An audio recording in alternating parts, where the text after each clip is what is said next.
ইসরায়েলকে জবাবদিহিতার আওতায় আনতে আন্তর্জাতিক সম্প্রদায়ের প্রতি আহ্বান জানিয়েছে পররাষ্ট্র উপদেষ্টা মোহাম্মদ তৌহিদ হোসেন।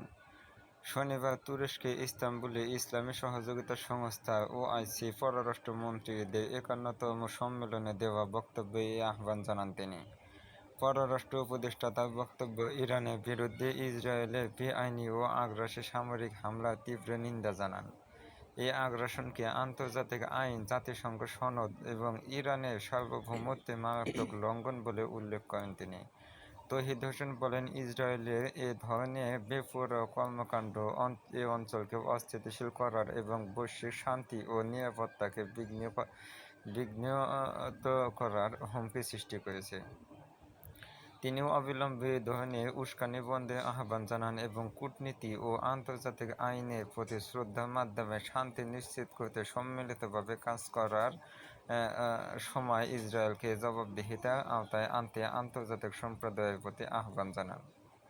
পররাষ্ট্র উপদেষ্টা অবিলম্বে ফিলিস্তিনে চলমান ইসরায়েলি আগ্রাসনে বন্ধেরও আহ্বান জানান।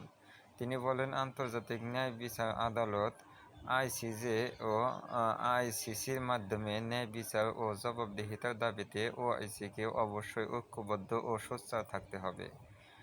আমাদের সংহতিকে অবশ্যই কৌশলগত এবং টেকসই পদক্ষেপে রূপান্তরিত করতে হবে। পররাষ্ট্র উপদেষ্টা তার বক্তব্যে রোহিঙ্গার সমস্যা তুলে ধরেন। আইসিজেতে ওআইসি আইনি উদ্যোগ এবং OIC 10-year programme of action Rohingya ইস্যুকে অন্যতম গুরুত্বপূর্ণ কৌশলগত লক্ষ্য হিসেবে অন্তর্ভুক্তির জন্য ওআইসির প্রতি গভীর কৃতজ্ঞতা জানান তিনি। রোহিঙ্গাদের প্রত্যাবাসনের জন্য মিয়ানমারের ওপর কূটনৈতিক চাপ বাড়ানোর পাশাপাশি আইসিজেতে চলমান আইনি কার্যক্রমে অর্থায়নে সহায়তা করার আহ্বান জানান তৌহিদ হোসেন। মুসলিম বিশ্বের অভ্যন্তরীণ দ্বন্দ্ব ও ইসলাম ভীতি মোকাবেলায় আরও বিস্তৃত ও কার্যকর ভূমিকা রাখার জন্য ওআইসিকে আহ্বান জানান পররাষ্ট্র উপদেষ্টা।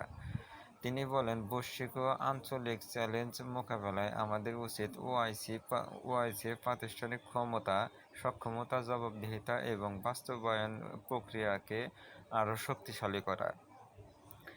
সম্মেলনে সাইডলাইনে পররাষ্ট্র উপদেষ্টা মালয়েশিয়ার পররাষ্ট্রমন্ত্রী দাতো সেরি উটামা হাজি মোহাম্মদ বিন হাজি হাসান, ইরাকের পররাষ্ট্রমন্ত্রী ফুয়াদ হোসেন, উজবেকিস্তানের পররাষ্ট্রমন্ত্রী সাইদভ বখতিয়ার উদিলোভিচ এবং পাকিস্তানের উপপ্রধানমন্ত্রী পররাষ্ট্রমন্ত্রী ইসহাক দারের সঙ্গে পৃথক বৈঠক করেন।